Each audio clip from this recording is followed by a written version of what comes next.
What is going on, everybody? So today I'm going to take you to an aquarium that's been a bit of a challenge, but I'm very confident in the future of this tank. But it is a lot of work, and it's going to take a lot of patience, and I got my work cut out for me on this one. But first, check this out. We just had a customer drop off his puffers, dog face puffer right here, and 2 porcupine puffers. Now the reason for him dropping off the puffers was because he had a fish only system. He had a bunch of cool stuff, sharks, puffers, stingrays, all that cool stuff. But eventually he changed his direction of where he wanted to go, and now he wants to do more of a restyle tank. And if anybody who's ever had puffers like this before knows, these guys will eat coral. They will just destroy it, not necessarily eat it, but just want to just bite everything. They're like big pit bulls or something when you give them a chew toy. So he decided to give them to us. We're going to rehome them to a beautiful 5,000 gallon aquarium. I'm really excited about that. But yeah, we got them here, and we're going to definitely quarantine them. They're going to go in a quarantine system, which I'll show you right now. This system right here, they're going to be going in here temporarily. This is where they're going to be held. But they're also going to be dosed with hydrogen peroxide in the system. So they are going to be somewhat quarantined in here. And we're gonna get them healthy, get them stabilized, because we're not used to really having big fish here.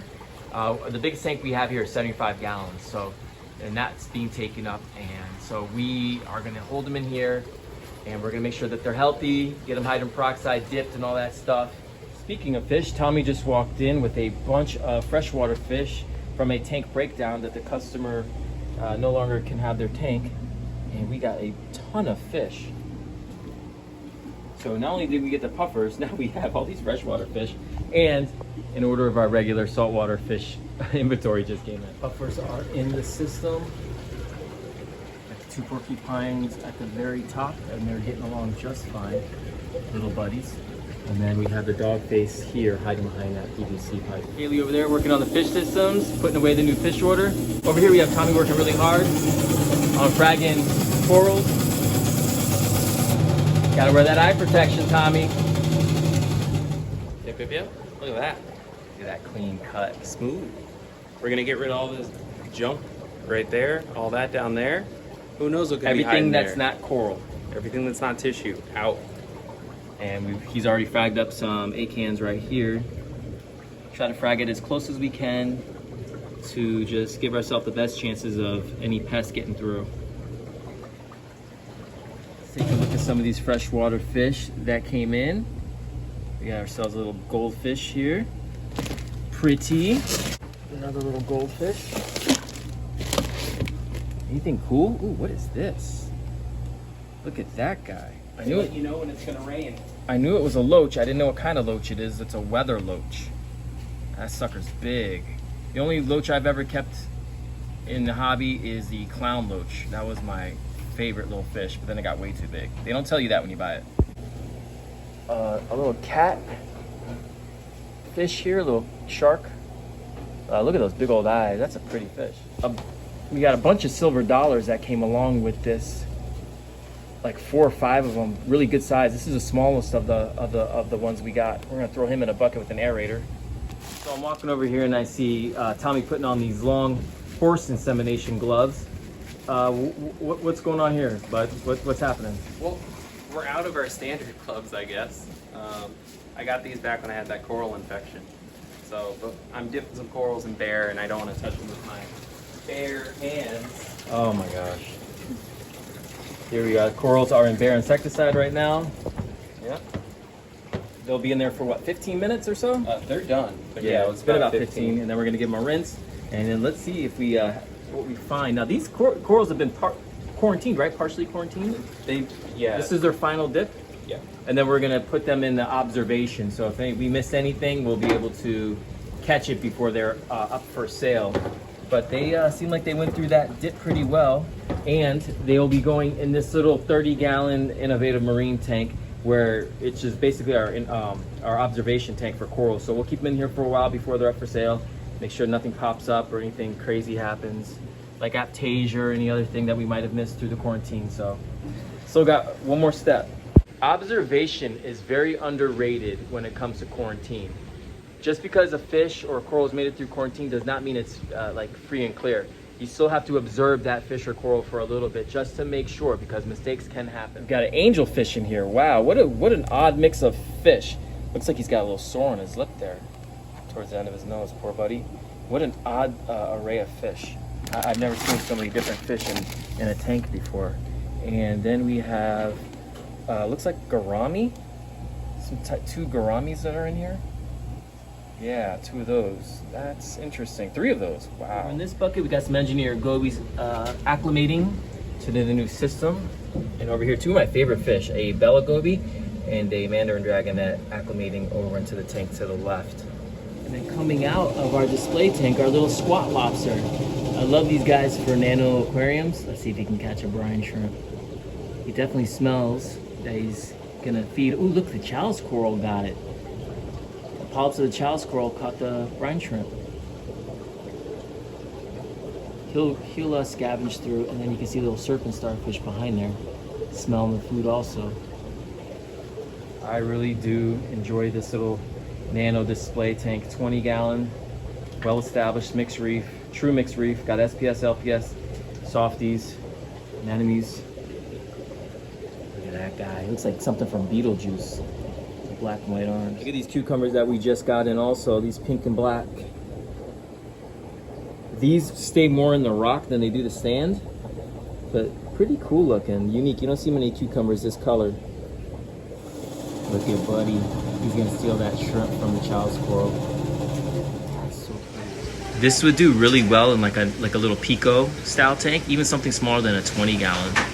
But for those who say you can't get much in a 20 gallon tank or a nano tank, pico tank, you really can. You just gotta find the right species to go that inhabit those types of small tanks. And a squat lobster is like the perfect definition of a really good nano or pico style invert. All right, so we are all done here. Tommy, well, I'm done here. I'm done here. Tommy's still gonna be here for a very long time, like he does all the time. You know how much coral I have to process? Yes, a lot. And you've actually, by trimming down these corals, you found some little worms and stuff that could potentially been coral eaters. So he's putting in the hard work, guys, so that you guys get some good quarantine corals if you come into Tanknicians. Nice. What am I doing here? I'm gonna use a saw on this. That's how close we fragging here. And Kaylee's still working over there on the systems. A lot of work to do. All right, enough of the shop. Time to go to the job. So this is my second visit to this aquarium, and we've gotten rid of the hair algae, but there's still some bacteria algae growing. A little bit of hair algae right here, but a lot of cyano growing. That kind of dark red, purplish stuff. It's all cyanobacteria. The nitrates in this tank were about 64, very, very high. Every time, the past two times I've come here, I've done 50% water changes. Gonna probably do the same today. I'm gonna do a water test in a second. But the good news is the corals are way healthier. Star polyps actually starting to come out. The leather corals are actually looking a little thicker, a little more rigid before they look like they're melting. Still got to get better color on there though. But it's coming along. A lot of detritus, a lot of just gunk in the sand. Been doing gravel vacs slowly. I don't want to do anything too quickly. But the other thing is a lot of the rock is kind of deteriorating. It's kind of turning to dust too. So it'd be nice to replace some of this rock because and add some new rock in here. But I think what I'm gonna do is I'm gonna leave some chemi-clean here for the customer, and we'll probably be in here in like a month or so. And that way they can have the customer add the chemi-clean to the tank 2 days before we come out next. And then hopefully we can clean up all this cyanobacteria that's going on here, because I'd love to get rid of that. And then, you know, you're looking at being able to put more coral in here for sure, and potentially more fish. There's only 3 fish in here, although that guy accounts for about 20 fish. Yeah, but we have the chromis, and then we have a little clown guy, little clownfish over there, and it'd be cool to pair him up with somebody. But, you know, they look healthy. They all look healthy. The livestock looks healthy, and the coral looks much better. It's coming along. So this is the Red Sea test, and this is a dilution nitrate test. And even with the dilution, you know, the clearer the liquid, the less nitrates in the tank. With the dilution, this is still really dark. So we got a lot of nitrates still left in this tank, and to no surprise, when you have a big fish like the flamingo tank in your aquarium, you're gonna have high nitrates. So we're gonna do another big water change. All right, did about a 50% water change. That's all I am going to do for today. I don't want to change the levels too drastically, but 50% is good. Scrubbed off as much cyanobacteria as I possibly can, but you know, that's only going to do so much. It's probably just going to grow back. That's why we are going to do the cyanobacteria treatment. The most important thing right now I'm thinking about is getting these nitrates down over a long period of time. It's going to be very hard with this flamingo tang in here. So not quite sure how we're going to accomplish that. The only thing I can say is we're probably going to have to either come more often for water changes, or I'm ready pumping right now, or maybe we add more coral once the tank is a little bit more stable.